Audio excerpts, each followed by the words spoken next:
Hi, welcome back to the second little short video on unhelpful thinking styles, and this one's all around overgeneralizing.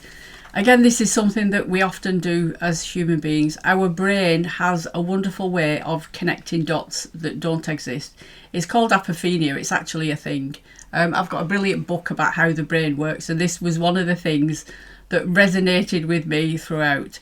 It's about seeing patterns based on a single event.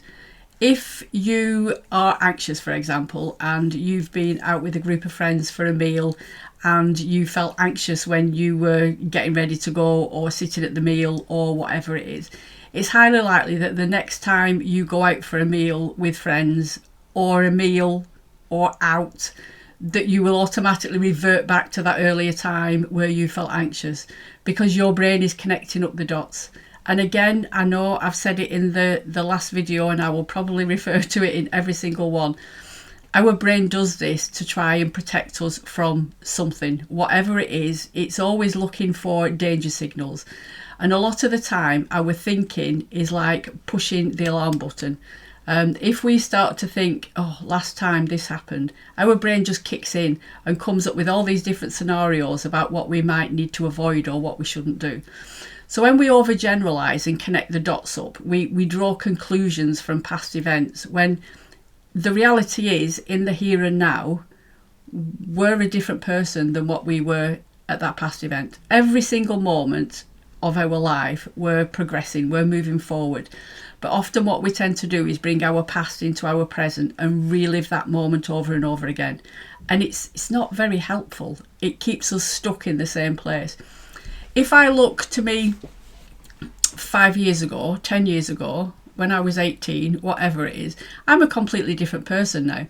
But there are certain times in my life where I will be triggered and think, oh God, yeah, last time I did that. Flying, for example. Anybody that's followed me knows that I had a massive fear of flying. I didn't fly for over 30 years because of one bad experience that I had on a plane that actually had nothing to do with flying. It was because I'd left the love of my life in Africa and had to fly home, and I was very emotional and I was very upset and I cried for the whole flight.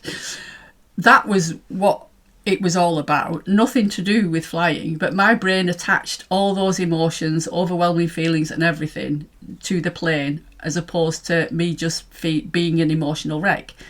Lately I've flown quite a few times. I flew with a friend first. I flew with my son twice. We had to do connecting flights in Amsterdam and Paris. We had like 40 minutes to get from one flight to another. It was pretty horrendous, but we did it. We survived. I had a wonderful time and I came back. So it is possible for us to challenge that overgeneralizing, to challenge that single event that we've attached an awful lot of feelings and emotion to, and just see, is that actually relevant to me today? Am I the same person? Is that event exactly the same as what it was? Is it likely to happen again? I can 100% say that I am not going to meet the love of my life in Africa and catch a flight and the same thing will happen again. So I don't need to worry about it. I don't need to overthink it. I don't need to plan or prepare for that event to happen again because it's not going to happen. So if we're saying everything always ends badly for me, take a moment and just look at, okay, when did something end badly for me? Where was I? What was the situation? Where was my state of mind? How did it happen? Really look at it and see, is that likely to happen again in this moment and what I want to do next? Every time I go out, I get anxious. Is that actually true? Have you been out and not felt anxious? Whether that's with a friend, sometimes if we're really looking forward and excited to something, the starting of, excitement is very similar to anxiety. So we can, again, connect the dots. Our brain does it to protect us. It's a pain in the butt when it does it. But if we can slow our thinking down enough to work out what's actually going on, we can intercept it, we can challenge it, and we can do something about it. So I hope that's helped. That's video number 2, all around overgeneralizing in the unhelpful thinking styles. As always, if you've got any questions, feel free to comment and post and I will answer them. I might do another little video to do that, but whatever comes up for you, share it and let me know. Take care.